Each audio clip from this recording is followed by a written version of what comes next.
Chaque semaine, plus d'1 200 000 lecteurs, ou plutôt lectrices, lisent le Elle Magazine en France. C'est l'un des magazines féminins les plus lus depuis 80 ans. Si ton cœur de cible est composé de femmes entre 25 et 49 ans, CSP+, y obtenir une parution peut non seulement diriger un trafic hyper qualifié pour ta marque, en plus d'augmenter très fortement ta notoriété et de consolider ton taux de conversion. Mais si tu es là, c'est peut-être parce que pour l'instant, cela reste juste un rêve.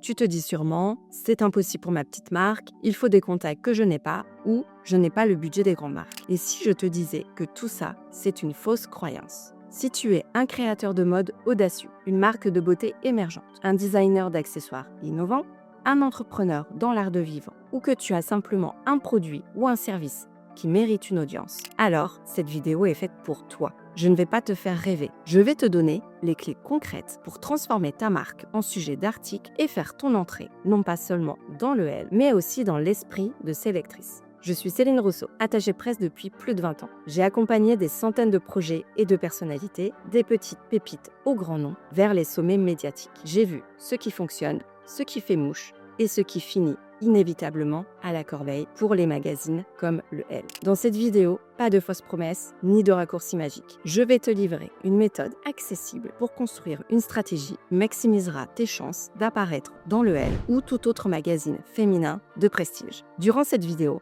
nous allons aborder 4 piliers fondamentaux pour cette ascension médiatique. Tout d'abord, décoder l'ADN du Elle, puis comment créer une histoire irrésistible. Ensuite, comment bâtir une relation de confiance. Et enfin, nous verrons pourquoi le sens du timing est essentiel. Si tu rêves de visibilité médiatique, abonne-toi à la chaîne, active la cloche et suis-moi sur Instagram, @Céline_entrepreneur, où je réponds en DM à tes questions. La première étape, et la plus cruciale, est de faire une immersion totale dans l'univers du Elle. Il ne s'agit pas juste de savoir que c'est un magazine de mode et de beauté. Non, il s'agit de penser comme un journaliste qui y travaille, comprendre sa ligne éditoriale précise, ses rubriques, son ton, ses valeurs et surtout, qui est sa lectrice type. C'est un travail de détective indispensable. Prêt, mon cher Watson? L'erreur que je vois encore trop souvent, c'est de se dire, avec un optimisme un peu naïf, mon produit est beau, mon service est innovant, mon projet est génial, les médias vont forcément l'aimer et notamment le Elle. Cette conviction, aussi légitime soit-elle, conduit malheureusement à une approche inefficace et à terme frustrante, celle d'envoyer un communiqué de presse générique, le même pour tous, à tout bas. Le problème avec cette méthode, c'est qu'elle est complètement déconnectée de la réalité du travail journalistique, et en particulier dans des rédactions aussi sollicitées que celle du Elle. Tu savais que certains journalistes reçoivent jusqu'à 500 mails par jour. Imagine cette masse d'informations, cette avalanche de sollicitations. Dans ce contexte ultra compétitif, voici ce qui se passe concrètement lorsque tu envoies un pitch générique. Ton mail est instantanément relégué au statut de spam. Le journaliste, qui n'a pas une seconde à perdre, scanne sa boîte mail. Si ton objet ne parle pas directement à sa rubrique, à son audience ou à une thématique qu'il est en train de couvrir, ton message est éliminé en quelques secondes sans même avoir été ouvert. C'est le chemin direct vers la corbeille. Chaque contact avec un média est une occasion précieuse. Si tu la gâches avec un message non ciblé, non seulement tu rates la chance d'être visible, mais tu marques aussi ton nom comme celui qui n'a pas compris les codes. Et même si par miracle ton mail est ouvert, s'il n'est pas taillé sur mesure pour la ligne éditoriale du Elle, il n'aura aucune chance de ressortir. Alors que si tu as décrypté les rubriques et que tu peux positionner ta marque comme la réponse parfaite à un besoin éditorial existant, tu seras lu. Tu dois te poser les bonnes questions. Quelles sont les rubriques permanentes? Quel est le ton du magazine? Qui est sa lectrice type? Quels sont ses centres d'intérêt, ses valeurs,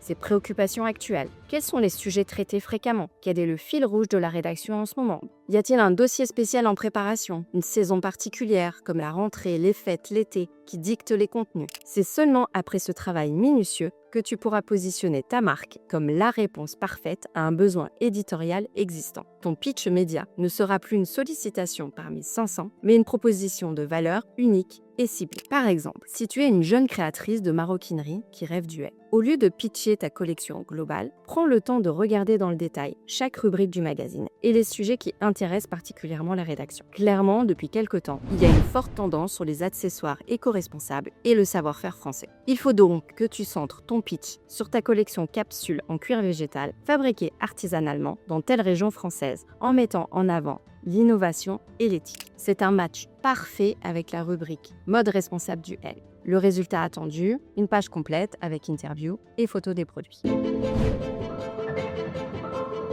Deuxièmement, le L ne cherche pas juste des produits. Le magazine cherche avant tout des histoires. Ta marque doit avoir un récit, une âme, un angle éditorial qui va au-delà de la simple fiche technique. C'est l'art de construire des récits captivants pour la lectrice du L. La plupart des marques se contentent d'envoyer un press kit qui met en avant de belles photos et une description produit détaillée, un peu comme un catalogue amélioré. Mais cette approche ne tient pas compte de la nature profonde du journalisme, surtout dans un média comme le L. Le L n'est pas un annuaire de produits ou une simple galerie d'images. C'est un magazine qui vend du rêve, de l'inspiration, des émotions, des idéaux de vie, des engagements sociétaux ou environnementaux. Le journaliste, lui, est un conteur d'histoires et non un vendeur de produits. De la même façon que la lectrice du L ne cherche pas seulement un sac ou une crème. Elle cherche à s'identifier à une valeur, à être inspirée par un parcours, à comprendre une démarche. Si ton message est purement factuel, il lui sera impossible de créer ce lien émotionnel qui transforme un simple achat en une adhésion, une envie. Donc, si ton communiqué n'offre au journaliste qu'une fiche technique,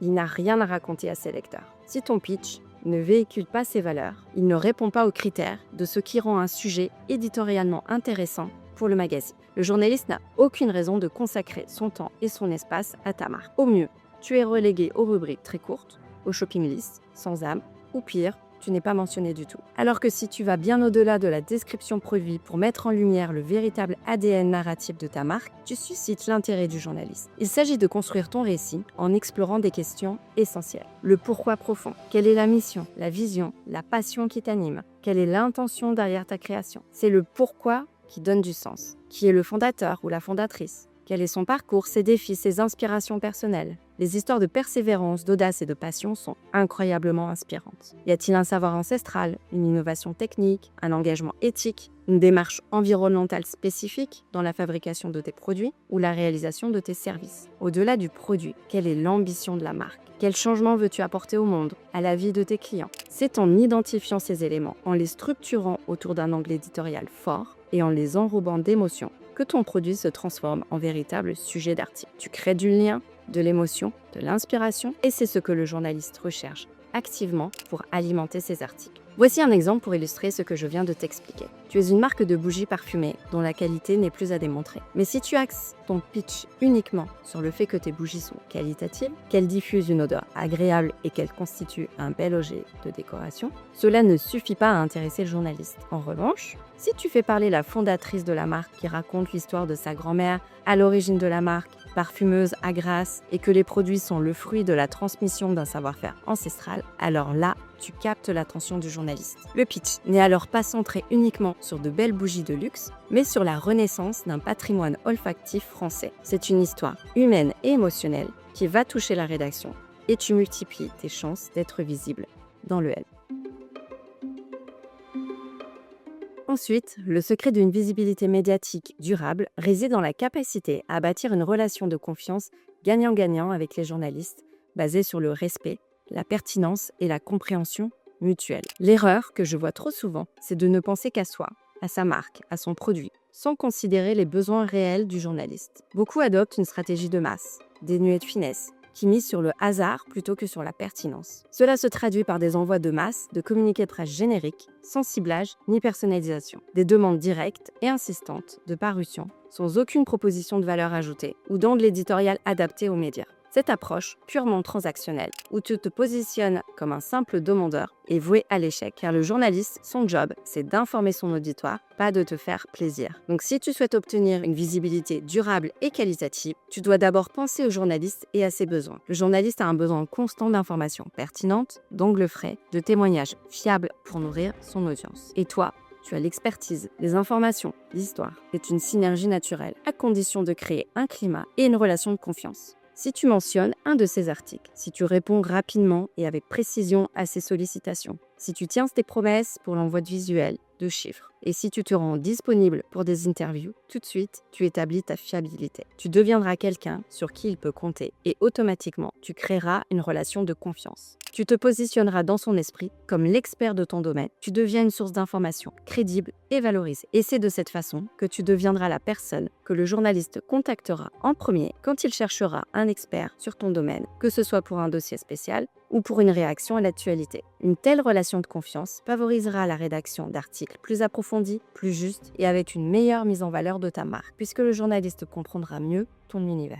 Il en résulte des articles de meilleure qualité et des sollicitations qui se transforment en opportunités de renforcer ta marque personnelle et d'asseoir ton statut d'expert de référence. Cela créera un cercle vertueux qui nourrira continuellement ta visibilité médiatique et amplifiera ton influence. Je me souviens d'une expérience particulièrement révélatrice avec une jeune marque de cosmétiques naturels et éthiques qui avait développé une gamme de soins visage à base d'ingrédients innovants et peu connus. Mon objectif était de la faire apparaître dans les pages beauté du Elle. Plutôt que d'envoyer un communiqué de presse générique à l'ensemble du service beauté, j'ai identifié la rédactrice en chef adjointe en charge des tendances et des nouveautés soins. J'ai remarqué qu'elle avait écrit plusieurs articles très pointus sur la clean beauty et l'importance des actifs végétaux. Lors de mon premier contact, nous avons échangé sur son dernier dossier sur les adaptogènes en cosmétique, un sujet dans lequel cette marque aurait d'ailleurs très bien pu apparaître. Je lui ai ensuite glissé quelques insights sur l'évolution des attentes des consommatrices concernant la traçabilité des ingrédients